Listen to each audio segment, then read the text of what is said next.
Sir काय सांगणार आहोत काल जे आहे ते मुख्यमंत्री देवेंद्र फडणवीस यांनी अर्थसंकल्प सादर केलं होतं.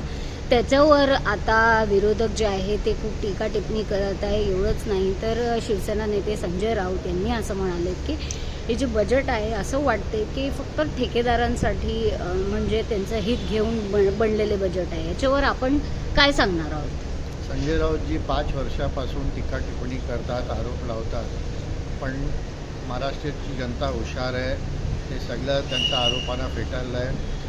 तुम्ही बघितलं की लोकसभामध्ये आम्ही जिंकलो, विधानसभामध्ये महायुतीची सरकार परत आली, TMCमध्ये आली. जे लोकल बॉडी स्थानिक स्वराज्य संस्थाचे इलेक्शन होते तिथे पण महायुती 1, 2, 3 नंबरवर आली.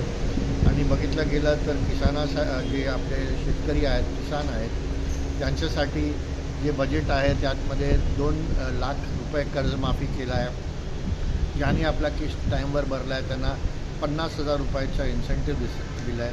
असा करोडो किसान जे आमचे बंधू आहेत त्यांना फायदा होतो. त्याचा अतिरिक्त जे लाडकी उद्या जागतिक महिला दिवस आहे. जगभरात हे जे आहे ते साजरं केलं जाणार आहे. तर आपली काय प्रतिक्रिया असणार? बघा, जागतिक महिला दिवस एक दिवसाचा नाही, दर दिवसाचा असायला पाहिजे.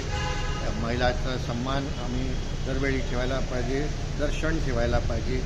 आणि उद्या शिवसेनेने 10 वाजता षण्मुखानंद हॉलमध्ये एक मोठा कार्यक्रम की आपल्या बहिणींना सगळं सत्कार करायला ठेवला आहे. तसंच जे पण विविध क्षेत्रात जे अचिव्हर्स आहेत त्यांचा सत्कार होणार आहे. आणि जे लाडकी बहीण स्कीममध्ये सन्माननीय मुख्यमंत्री देवेंद्र फडणवीसजीने 1500 रुपीजचं परत प्रावधान करून दिलं आहे. ते पण आमच्या लाडकी बहिणीचा सन्मान आहे. महाराष्ट्र सरकार आमच्या लाडकी बहिणीचा सन्मान करतो.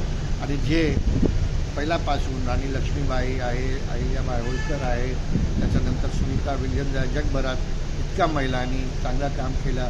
भारतात सरोजिनी नायडू आहे, सावित्रीबाई फुले आहे. ते सगळं जे चांगलं काम करतात त्यांना आम्ही सन्मान करतो आणि हे दिवस आम्ही सेलिब्रेट करतो.